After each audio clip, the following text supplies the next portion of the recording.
Hi, I'm Adam, This is Kevin. and we are Tech Guys Who Invest. This is the place for business people and investors to learn all about investing. We offer a fresh perspective on what it's like to have a day job while investing, and we share lessons learned on our investing journey. Our vision is to educate and entertain you while adding tons of value to your daily commute. Welcome to our show. Hello, listeners. Adam here. The Dreamstone team wants to make a difference in the world. We are starting locally and have a goal to raise $25,000 for Metropolitan Ministries to help homeless men, women, and families in need. Metropolitan Ministries, or MetroMen, is a Tampa grassroots donor and volunteer-fueled community nonprofit. They provide practical solutions for poor and homeless families and individuals throughout Tampa Bay. They care for the homeless and those at risk of becoming homeless in our community through services that alleviate suffering, promote dignity, and instill self-sufficiency. Some ways they help. They're providing 2,000 food boxes and 3,000 hot meals every week to local families in desperate need. They provide housing to women and families experiencing temporary homelessness. They offer life skills, homeless prevention, children's programs, and more. To help us make a difference, you may donate any amount by going to dreamstoneinvest.com/charity. That's dreamstoneinvest.com/charity. And we'll put that in the show notes so you can find it easily. Any amount helps, and we're grateful for whatever you're able to give. You can do this on your mobile device, computer, or tablet. Thanks for your support. Welcome, everybody, to another episode of the Tech Guys Who Invest, where we help you invest wisely and safely.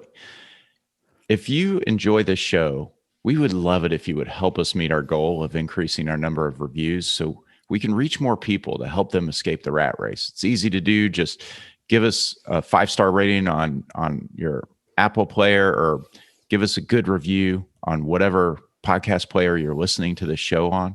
We really appreciate your help. So, Kevin, how's your week going?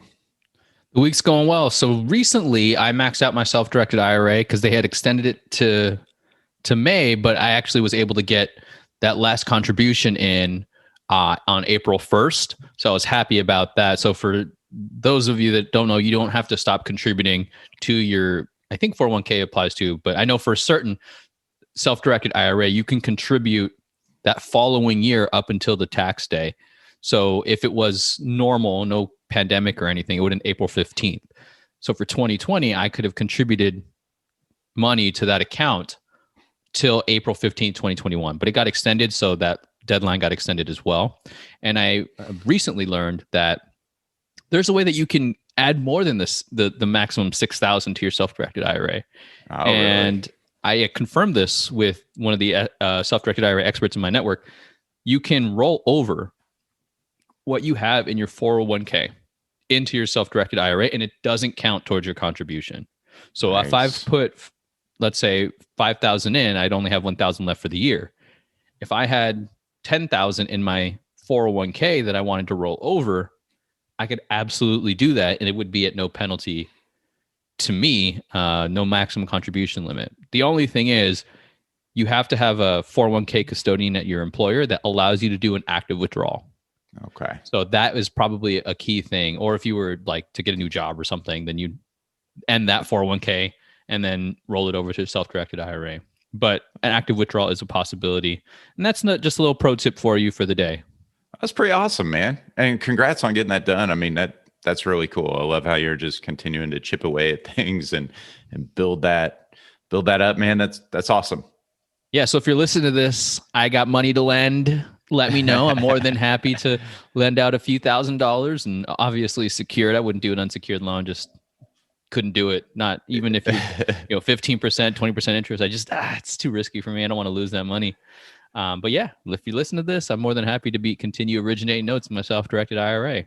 Right on, man. That's awesome. What's going on with you, Adam? Well, yeah, just as we were getting ready to start recording here, I got a text from a loan officer. I'm actually going through a refi on one of my rental properties. So I'm pretty excited about that. It's probably overdue, honestly. I received a statement in the mail. They just changed servicers. You know how sometimes that'll happen where they'll Hmm. just kind of package your loan up with some others and sell it to a different servicer. Uh, What? it's kind of crazy, those note guys.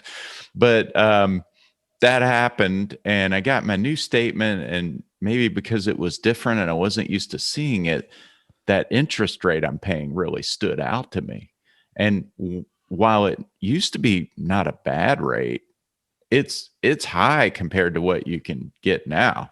Right. So I said, what am I waiting for? Let's get this going. Started the refi process. So you know how that is. Like, it's a pain in the butt to get all those documents together and submit and resubmit and all of that. But um, I've gotten pretty organized about keeping most of that stuff relatively accessible. As real estate guys, we go through this kind of thing periodically. So I don't have it too far from me. And I've been able to get through the beginning part of the application quicker than I have in the past because of that. But it's exciting, even though that's parts Right. of pain, because I'm Well, going to be lowering my monthly payment, bro. It's a way to increase your cash flow is to lower your costs, right? answered the question that I was just about to ask that. So we're on the same Yeah. wavelength.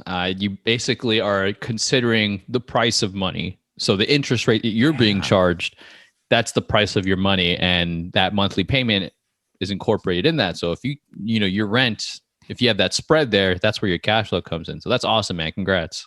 Right on. Thanks, man. Yeah, appreciate it. And we're always trying to look for ways to add a add an income stream or increase our cash flow in some way.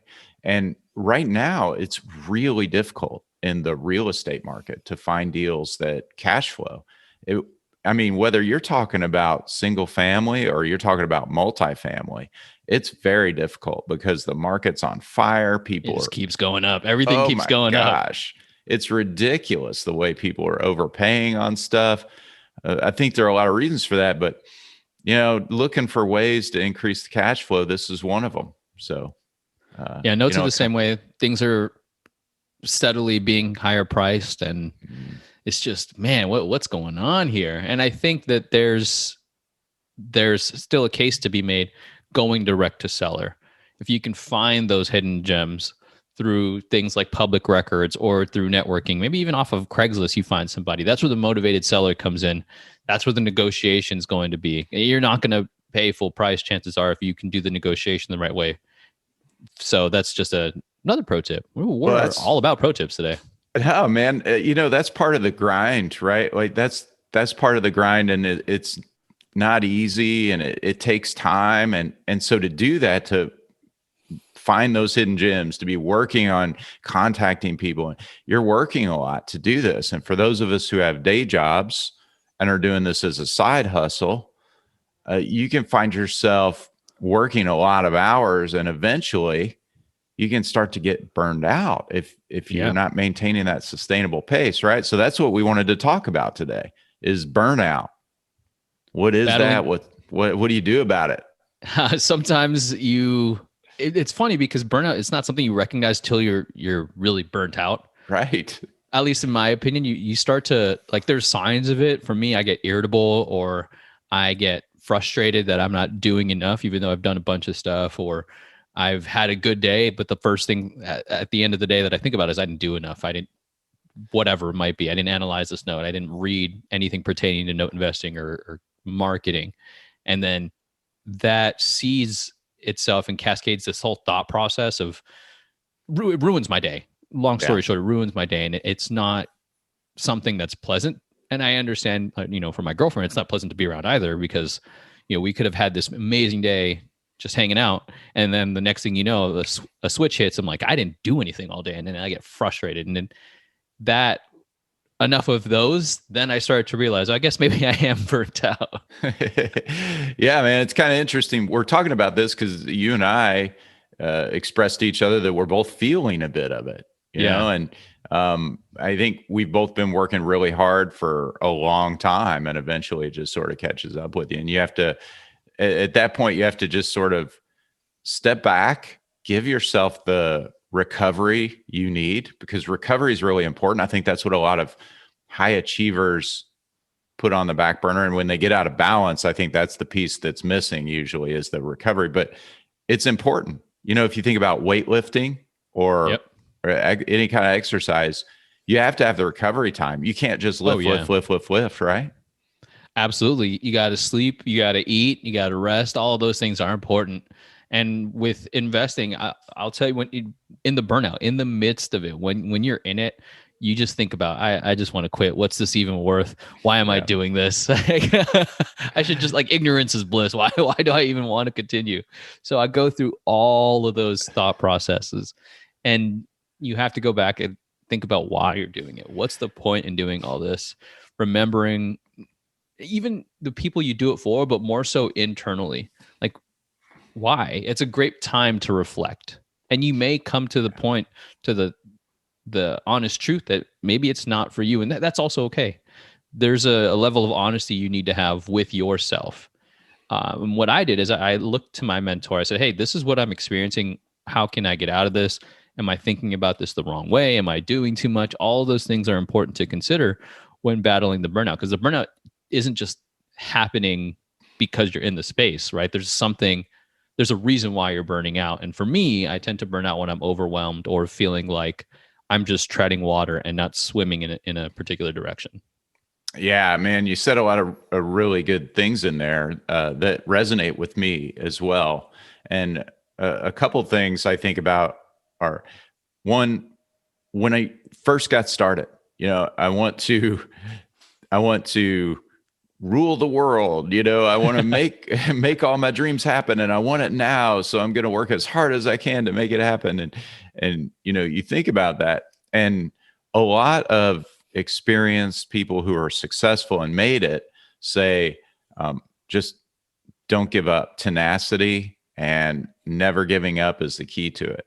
So I think when you're learning that and you're on fire for it, that's easy to for it to really make sense to you, and for you to relate to it. And you're like, yeah, I'll never give up. But you're excited. When you Right. get in this period where you're feeling the low point or the burnout point, is when it's important for you to look at that and say, okay, now's the critical moment, right? Now's the point where I need to recover and give myself the space to do that. But don't give up, or do what you said. I really like what you said about, this is the second thing, reevaluate. Be honest with yourself about, was this the right thing? Is it still the right thing? And maybe it is. You just need a little bit of recoup time. And in that case, do not give up. Keep going. That's where people who are successful are successful. They kept going. They didn't let it go. On the Yeah. other hand, though, if you are honest with yourself during that evaluation, then be honest with yourself. If you need to pivot and make a change, then that's okay. That might be the time to do it. 100%. I would also say, for me, I feel most burnt out when I store everything in my head, whether that's processes that I should be doing or things I need to do on a to-do list that seems to never end, and something always gets added on, just never feels like anything gets done. Because then I'll think Yeah. about that. That's constantly in the back of my mind. I haven't done this. I haven't done that. And even if I get 10 things, what I tend to think about is the negative of oh, I got 100 on my list. I only did 10 today. I failed. So I think that is, at least that's what my narrative can be. So pausing to recognize what you've accomplished is also big. I tend to minimize my own achievements for whatever reason. I'm working on that as a personal trait, but give yourself a pat on the back. If you're burnt out, then probably you've done something. But what is it that you've done? And look at that and be honest with yourself. If you should be proud that you've done it, but if you want more, that's okay. You can always achieve more. Get more focused. I think that's probably a really, really big thing. I don't think burnouts are avoidable. I think that they'll happen with enough time in the space, with enough time doing it. Because that's how we are, right? As humans, we fluctuate in moods and things of that nature. So you may be just caught in a down mood and come back up, and then you may feel the burnout, but it's okay. That's my point is it happens and there's a way out of it. Yeah, I agree. I also agree that life goes in cycles or seasons, if you will. So, when you're in that season, using that time to really retrospect and think about what's right for you. And I really like what you said about recognizing your accomplishments and what you've done up to this point. I journal and I keep some of them, and looking back at what my goals and aspirations were just a couple of years ago makes me realize how far I come. In fact, I'm pretty amazed because I legitimately have that feeling like, how much progress have I really made? It just doesn't feel like that much. And you look back some of those journals from a couple of years ago, and it's pretty amazing how much one can accomplish in a couple of years. Absolutely. That can be motivational. Yeah. You building upon your own momentum and seeing how much you've accomplished is going to make you feel good. And I think that's great. And if you don't hit all 100% of your goals, if you hit 90% going after your 100, that's still 90% more than where you were at before. That's a big thing. I'd even say 60 or 70%. So when I'm coaching my business clients for my day job, there's a thing we do, these flexible goals that we use called OKRs, objectives and key results. And they're stretch goals to get everyone aligned and focused on the most important thing that an organization should be focused on. And we coach 60 to 70% on those stretch goals. If you set very aggressive, lofty, but motivating goals, not out of reach, but just out of reach, so they're motivational, and you hit 60 or 70% of that, you're going to accomplish some amazing things. Absolutely. I was using 90. I don't know why, but yeah, maybe it's the whole conditioning of school. You get 90, you get an A. Right. You're absolutely right. In the real world, it's still amazing in that regard to hit 50, 60%. Because like you said, you've achieved 50% more than what you thought you were going to at the beginning or what you sought out for. And that can be good too. There's not I think a singular answer to this. I would say know that it does come. And when it does happen, it's okay to really experience it. Don't beat yourself up that you're going through it because you're just going to add fuel to the fire. Getting out of it, I think for me, it's a combination of relaxing, reflecting on why I'm feeling this way, and then getting some guidance either through friends, through mentors, sometimes through books, rereading books or rewatching YouTube videos or podcasts that can help recenter me, if you will, in that. So we would love to hear your thoughts. Do you feel burnt out? And is there anything that we can do to help you? We'd love to do that. That's why we have the podcast, to extend ourselves as a resource to you. So shoot us an email, techguyswhoinvest@gmail.com. If you're listening to this, don't forget to like and subscribe on YouTube. Or if you are listening to the podcast, leave us a review. Apple Podcasts, we want to increase our reach to like-minded individuals like yourself. So thank you, everybody. I hope you have a wonderful week, and peace out. Have a great week. Hello, TGWI Insiders. We'd like to talk to you about our big goal for 2021 that we're determined to hit, but we need your help to hit it. Our goal is to get 250 positive comments on Apple Podcast. You can help us in less than 1 minute, even as you're listening to this podcast. On your phone or computer, you can do this with 3 simple steps. 1, search for us on your Apple Podcast app. 2, navigate to our podcast page by clicking our logo. 3, scroll to the very bottom where it says leave us a review to leave us a 5-star review and a positive comment. That's it. Quick and easy. You can also get these step-by-step instructions by going to tgwipodcast.com/review. It's fast, easy, and would help us a ton. Thanks for your support, insiders. That's it for this episode of Tech Guys Who Invest. This is Adam. This is Kevin. Thank you so much for listening to this week's episode. Be sure to subscribe to the podcast for the latest episode updates and to receive additional investor insights to help you invest wisely and safely. You can join the TGWI Insiders community at tgwipodcast.com/subscribe.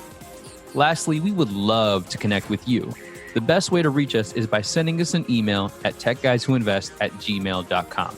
Thanks, everybody.